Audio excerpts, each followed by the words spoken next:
दुनिया की तमाम छोटी और बड़ी खबरों के लिए हमारे चैनल को सब्सक्राइब करना न भूलें और बेल का बटन जरूर दबाएं।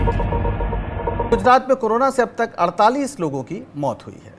शहल कुरैशी हमारे संवाददाता जुड़ गए हैं इस खबर पर ज्यादा जानकारी के साथ। शहल, गुजरात की कुल स्थिति क्या बन रही है इस कोरोना को लेकर?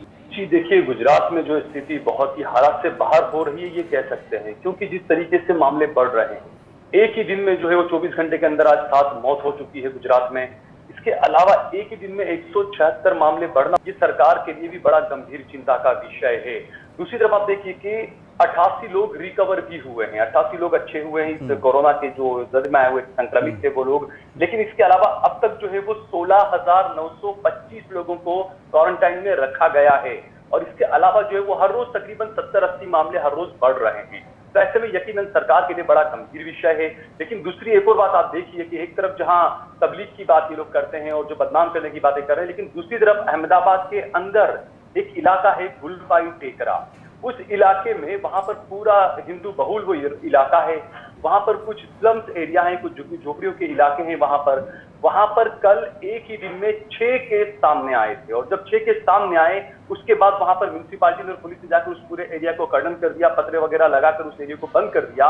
लेकिन उसका नतीजा ये हुआ कि शाम पड़ते पड़ते तकरीबन 250 से 300 लोग सड़क पर निकल आए और सारे पतरे और जो कॉर्डन किया हुआ था वो एरिया सारा तोड़ दिया और सब तोड़कर लोग सड़क पर निकल आए। तो यकीनन ये सरकार की बड़ी नाकामी कही जाएगी, क्योंकि उन लोगों को आखिर बाहर क्यों आना पड़ा? क्योंकि उनके पास में अनाज नहीं पहुंच रहा है, लोग परेशान हैं। अगर ऐसे में आप कोरोना के नाम पर उनको बंद कर दोगे तो भाई कोरोना से तो आपको बचाना ही है, लेकिन आप भूख से कैसे बचाओगे लोगों को? ये एक बड़ा जो है वो बिल्कुल एक बड़ा सवाल है। शहल, एक और आपसे जानकारी चाहेंगे कि अभी हाल में पता चला था कि खुद मुख्यमंत्री विजय रूपाणी भी क्वारंटीन में हैं, क्या स्थिति है उनकी?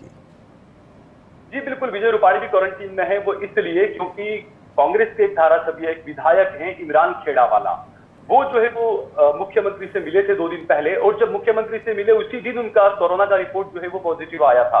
तो इसीलिए जो है वो इस वजह से मुख्यमंत्री को एहतियात के तौर पर उन्होंने ये फैसला लिया कि उन्हें भी क्वारंटाइन में जाना चाहिए। शहल, एक सवाल आपसे, आखिरी सवाल आपसे ये जानना चाहेंगे। पिछले दिनों खबर आई थी अहमदाबाद का जो एक सिविल हॉस्पिटल है उसमें हिंदू और मुस्लिम मरीजों के लिए अलग वार्ड कर दिया गया था।